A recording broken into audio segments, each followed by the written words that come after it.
इधर राबड़ी देवी से सीबीआई की पूछताछ हो रही है, उधर मनीष सिसोदिया जेल पहुंच गए हैं, लेकिन एजेंसियों की इस जांच और उस हेरफेर के बीच विपक्ष की एक अलग पॉलिटिक्स चल रही है। क्योंकि देखिए ना, मनीष सिसोदिया के हक में बहुत सारी पार्टियों के नेता एक साथ होकर चिट्ठी लिखते हैं पीएम को। उसमें शामिल है तेजस्वी यादव। तेजस्वी यादव वही शख्स हैं जिनके साथ, आरजेडी के साथ इस वक्त बिहार में कांग्रेस और जेडीयू का गठबंधन चल रहा है। अब वहां पर कांग्रेस तेजस्वी के साथ है, लेकिन जिसके खिलाफ है कांग्रेस पार्टी, अरविंद केजरीवाल, उनके हक में तेजस्वी यादव। अब सवाल यही है कि कांग्रेस के दोस्त ही उसके दुश्मनों का साथ क्यों दे रहे हैं?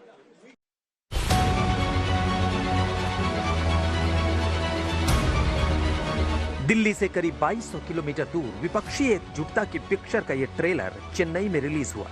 मौका तमिलनाडु के सीएम स्टालिन के 70वें जन्मदिन का था। विपक्षी दल एक दूसरे के हाथ पकड़कर हाथ ऊपर उठाते हैं और मोदी के खिलाफ ऐलान जंग करते हैं। संदेश यही देने की कोशिश की गई कि 2024 में नरेंद्र मोदी को हराने के लिए साथ साथ हैं। मतलब ये ट्रेलर है, सियासी पर्दे पर 2024 में पिक्चर रिलीज होगी। सबसे पहले आपको इस पिक्चर की कास्टिंग दिखाते हैं। पिक्चर का नाम मोदी रोको मोर्चा। डायरेक्टर तमिलनाडु के सीएम स्टालिन। पटकथा कांग्रेस। मुख्य कलाकार मल्लिकार्जुन खड़गे। सह कलाकार अखिलेश यादव, तेजस्वी यादव, फारूक अब्दुल्ला। Release date 2024।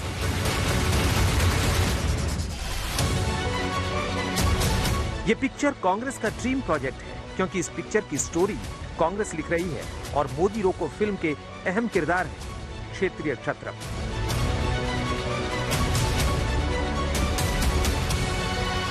मंच पर कांग्रेस के अध्यक्ष मल्लिकार्जुन खड़गे, समाजवादी पार्टी के प्रमुख अखिलेश यादव, आरजेडी नेता तेजस्वी यादव और नेशनल कॉन्फ्रेंस के फारूक अब्दुल्ला एक साथ दिखाई देते हैं। और काफी दिनों बाद अखिलेश यादव किसी कांग्रेसी नेता के साथ मंच शेयर करते हुए नजर आए। यहाँ खड़गे जो बोले वो बेहद ध्यान से सुनने वाली बात है। We should continue to strengthen our alliance and lay the foundation for 2024 Lok Sabha victory for the UPA alliance from this stage. Tamil Nadu is a very special place for Congress. Sri Rahul Gandhi began the Bharat Jodo Yatra from Kanyakumari. Trailer का यहाँ तक scene तो एकदम fit है, लेकिन इसके आगे कहानी में ट्विस्ट पर ट्विस्ट आ जाता है। वजह है दिल्ली के पूर्व डिप्टी सीएम मनीष सिसोदिया की गिरफ्तारी को लेकर 9 विपक्षी नेताओं की प्रधानमंत्री नरेंद्र मोदी के नाम चिट्ठी। आम आदमी पार्टी के समर्थन में लिखी गई चिट्ठी में नेताओं के नाम पढ़िए। नंबर 1 बंगाल की मुख्यमंत्री ममता बनर्जी। नंबर 2 तेलंगाना के मुख्यमंत्री चंद्रशेखर राव। नंबर 3 बिहार के deputy CM Tejashwi Yadav. Number 4 Delhi के सीएम अरविंद केजरीवाल।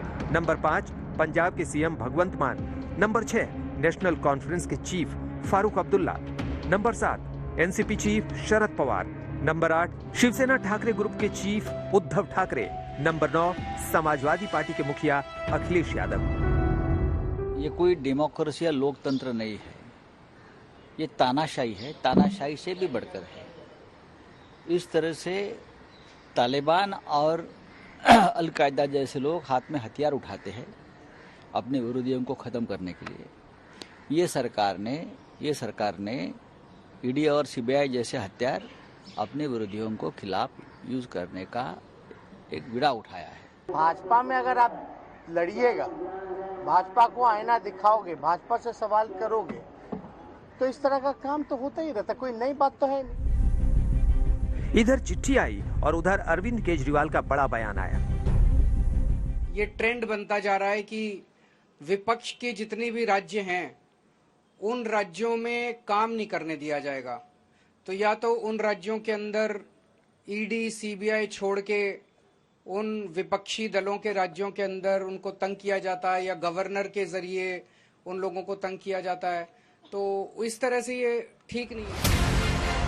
यहाँ पर मोदी विरोधी मोर्चा एक सुर में बोल रहा है, लेकिन इस पूरे मामले पर कांग्रेस का स्टैंड एकदम अलग है। बिहार में आरजेडी, जेडीयू और कांग्रेस का महागठबंधन है। कांग्रेस पार्टी दिल्ली में सिसोदिया को भ्रष्टाचारी और देशद्रोही बता रही है।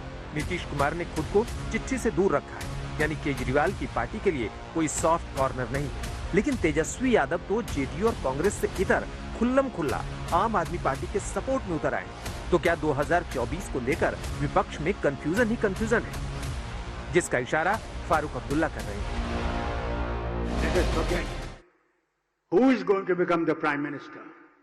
Let us first win the election, then think who is going to become the Prime Minister. It is not the Prime Minister that matters, it is the nation that matters. अब एक और तस्वीर देखिए। महाराष्ट्र में कांग्रेस, उद्धव ठाकरे की शिवसेना और एनसीपी का गठबंधन है। सिसोदिया की गिरफ्तारी को लेकर उद्धव और शरद पवार तो सिसोदिया के समर्थन में चिट्ठी लिख रहे हैं, लेकिन इस महाराष्ट्र में उद्धव और पवार से कांग्रेस इत्तेफाक नहीं रखती। तो क्या कुछ दिन पहले केजरीवाल और उद्धव की मुलाकात के पीछे कोई बड़ी डील है? आज देश के जो हालात हैं उनके ऊपर हमने चर्चा की। जब चुनाव आएंगे चुनाव की भी चर्चा करेंगे। पार्टी है, हम चुनाव तो लड़ेंगे, उस टाइम चुनाव की भी चर्चा करेंगे, पर हम उस पार्टी की तरह 24 घंटे चुनाव की बात नहीं करते। दरअसल चाहे दिल्ली हो, चाहे पंजाब हो, चाहे गुजरात हो, आम आदमी पार्टी ने कांग्रेस के वोट बैंक में सेंध लगाई है, यानी आप और कांग्रेस एक दूसरे के पूरक हैं। अब सवाल है कि कांग्रेस की गठबंधन वाली गाड़ी में सवार क्षेत्रीय क्षत्रपों का केजरीवाल की तरफ झुकाव क्या कहता है। आज तक ब्यूरो।